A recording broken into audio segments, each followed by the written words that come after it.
If only I can remember. Yeah, I have to go and spotlight myself. All right, wonderful. So a very, very warm welcome to all of you people who are still joining.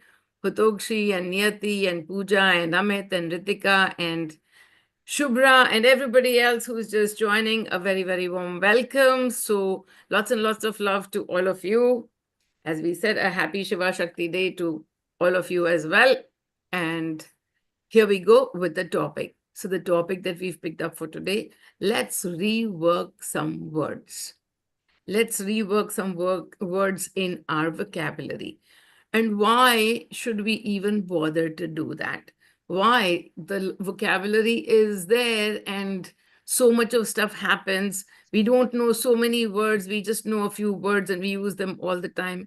Well, this is actually not about reworking your vocabulary or what you speak in the external world. Over there, you can have a very, very big vocabulary and you can use all the words you want.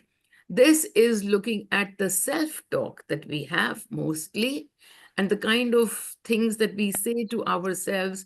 And we are doing this all the time.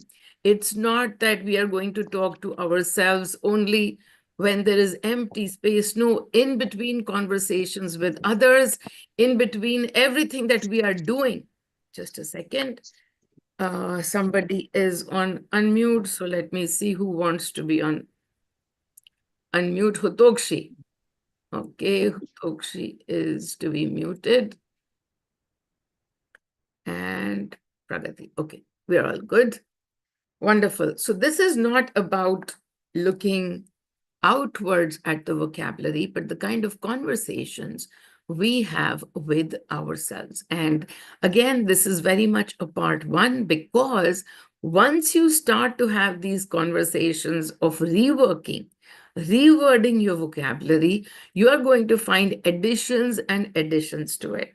So we are going to pick up a few right now, and you can give your suggestions when you get the drift of what I am saying and you begin to understand why I'm asking you to relook at your vocabulary. Then you can start to add to this list of how you're going to think about something from now onwards. Because what I find is, though many of you have been following what I teach for the longest time, and many of you are trying to get into that energy space of bringing the finger within, there is still much you do, and you have to do. You are out there in the outer world. You have to do many things. Everybody is working. Somebody's not working for a salary, but everybody's working. And as everybody is working and trying to make a living and trying to get a family together, etc., we are all constantly being made to look at an outside world and create judgments and try to work our way through judgments. So when we create those judgments, we put people in buckets just because it is easier to work that way. When we are looking at a certain sect of people, we have these notions in our mind as to, okay, this section of people, they behave like this, chartered accountants behave like this, financiers and advertisers and whoever, they all, we put them into buckets. And then we use our own self-talk to describe them, to deal with them, and to move forward in our day-to-day life. So this particular webinar and many more to come ahead are all about, let's look at those buckets itself.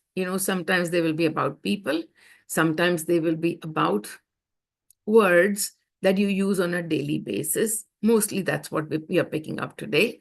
And then we begin to look at everything in the energy way and look at how we can address that. Whatever we are thinking of, is this a serving program or is this a non-serving program? That's where we are going to. Is this program a serving one?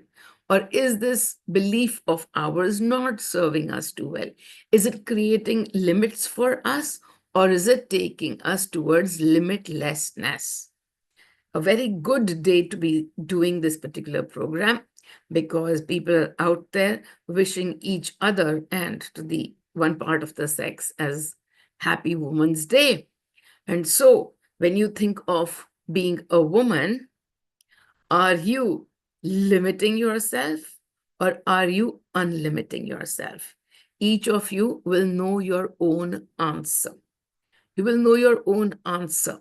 It's not something that is standard. When I think of myself as a woman, instantly I also think of myself as a man.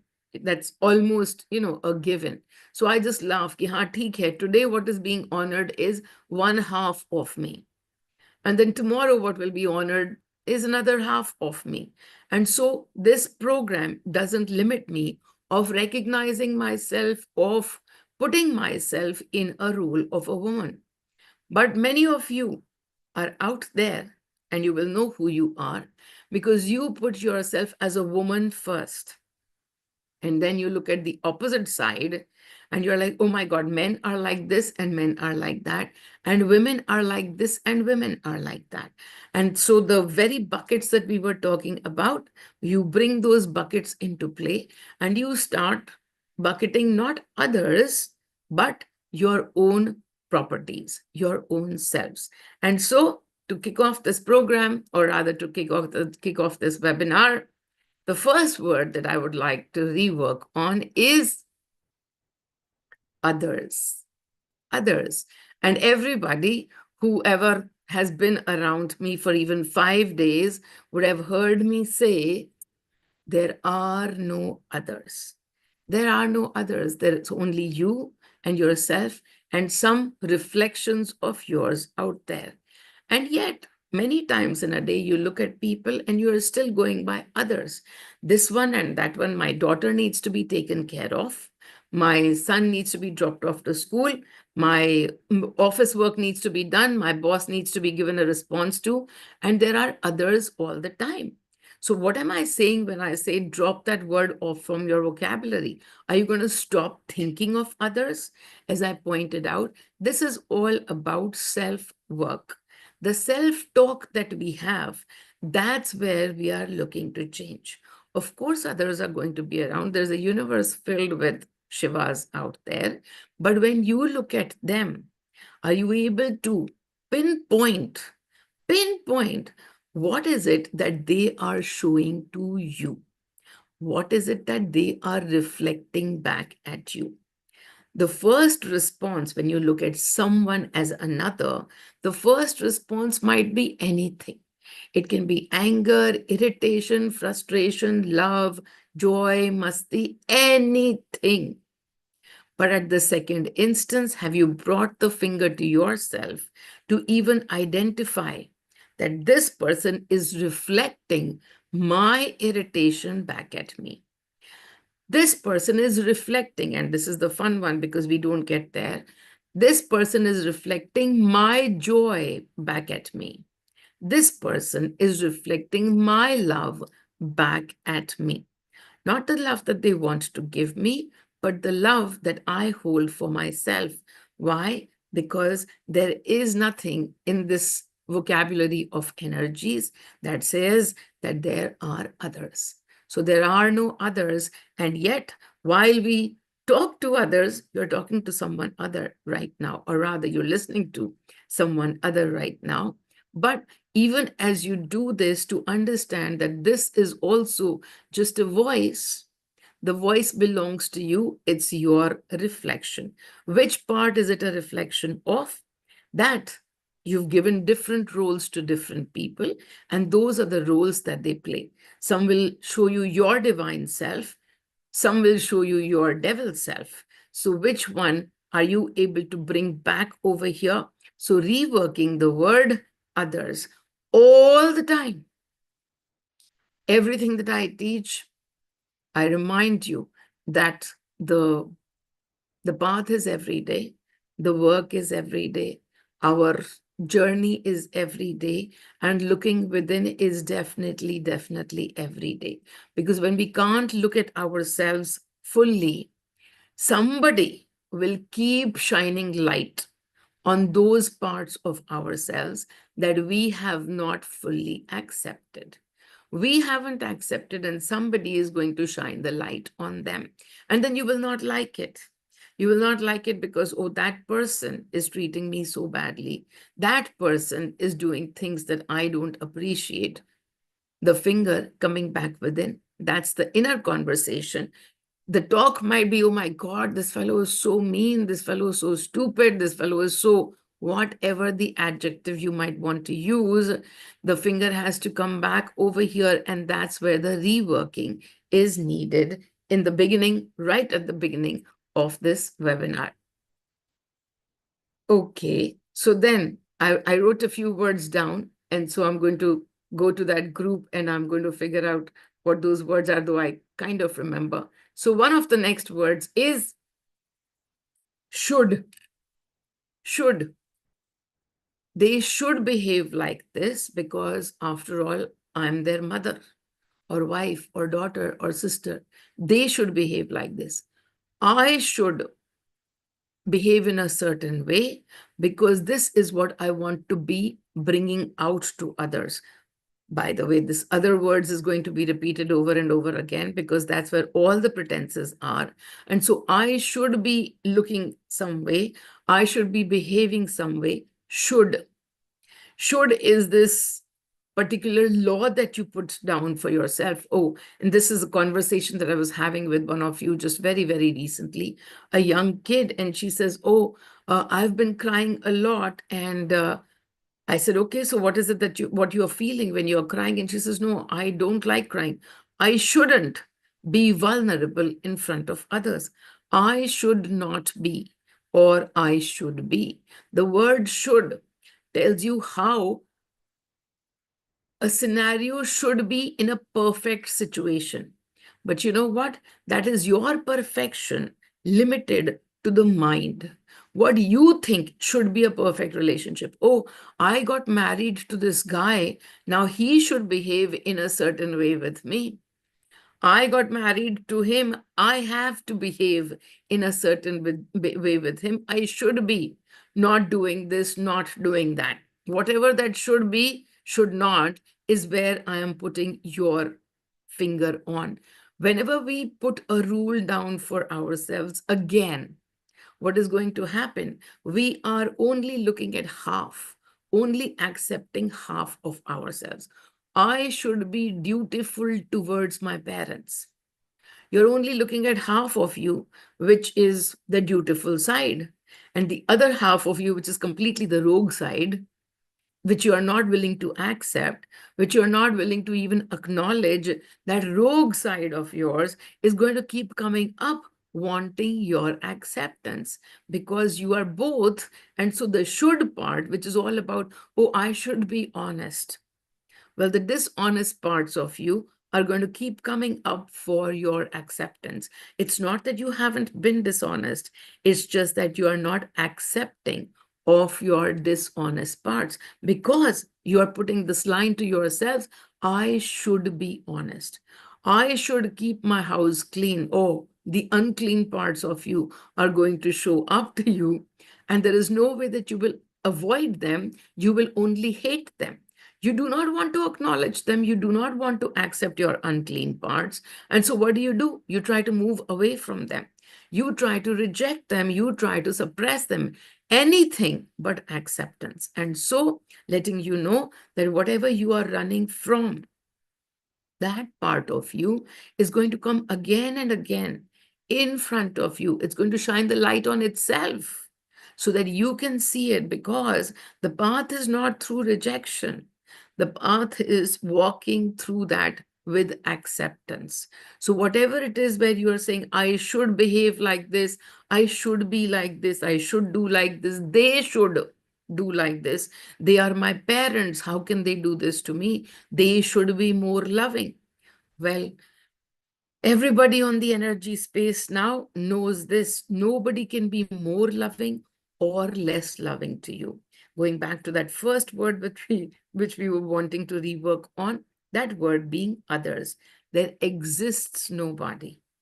And so whoever wants to be behaving to you in any which way is only reading out the script that you have given to them.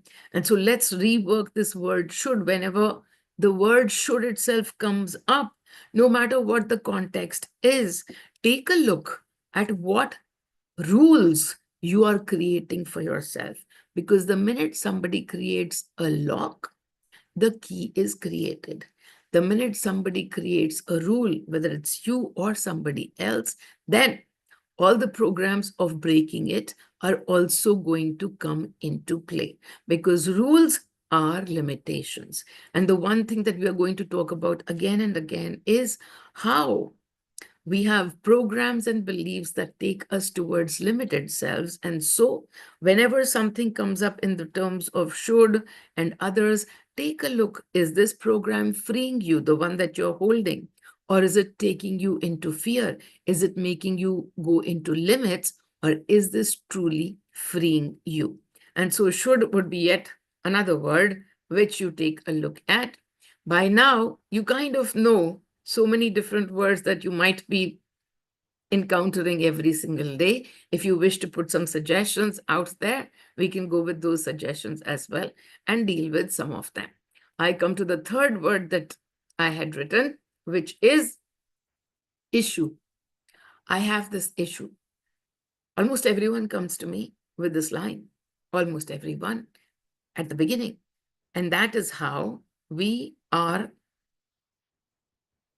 Then the substitute should be could, should with could. Yeah, I could. Absolutely. I can. I might. Anything can be the substitute.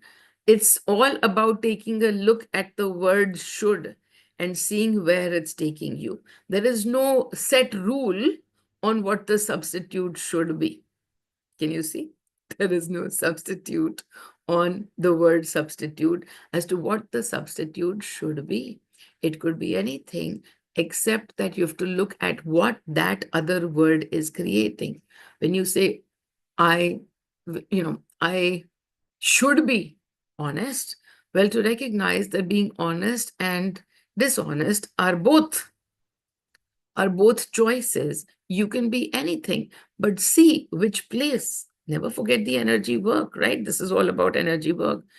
See from which place do you want to be honest. Are you being honest from fear? Most of the times, even honesty, we only do from fear. We sit in exams and we really, really want to cheat because we don't know anything. We really want to cheat, but we can't cheat because we have fear of the teacher who's standing right in front, catching all the cheaters, or teachers and cheaters. So catching all the cheaters, and that's the ones that we are afraid of. And so look into the fear and see wherever you are sitting, what is it that is wanting you to create? What is it that is wanting you to create a limit on yourself? And look at the energy underneath and release the energy underneath. What word will you use for that? Words are so amazing. I speak to you at all times with words, and even more words every Monday, Tuesday, Saturday, Sunday. Every single day, words and words are what I use. However, I understand that it's not about the words. It's about the energy underneath the words. And so even this one, we've done a webinar on this one before, but we are again coming back to that, just going a deeper layer, a few layers deeper, just to say, let's each time it just happens to me automatically, and it'll start happening to you too, that any time that I utter the word like a problem or an issue, and immediately there will be a pointer to myself saying, what am I calling as the problem? Why am I calling it as a problem? It's simply a play of energy. So where is the problem? It's not that life is not happening, but where is the issue? Where is the problem? And so to be able to look at the word itself and see, why are you using that word? What is the energy underneath that word? That's what we are coming up with today. So we were going to the third word. Oh, I didn't cover this properly, and there's sun right here. But coming up to the third word, and the word is issue.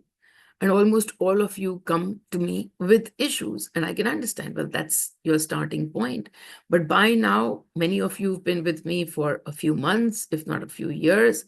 And so if you next time utter the word problem, or there's an issue with something, just simply note, are you reporting?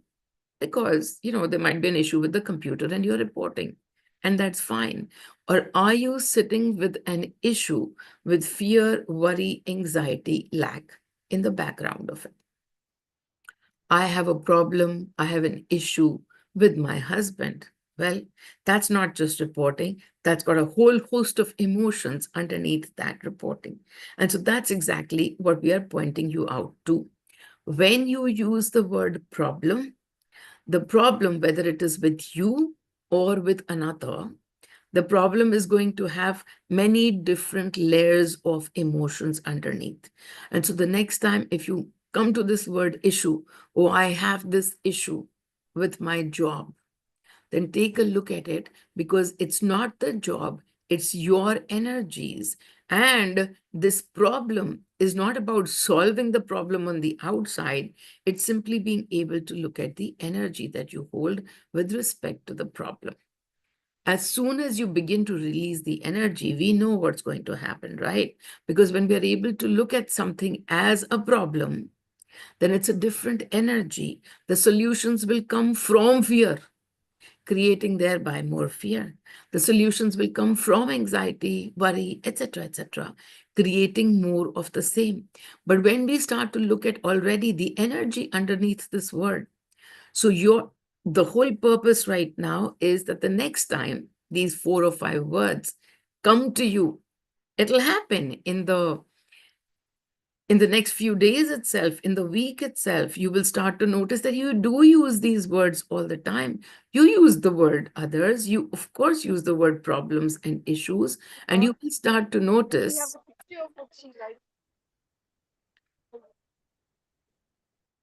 Let me mute Manjari Agarwal. Okay. And you will start to notice how many times you use these words in your daily language. Manjari, please stay muted. Yeah.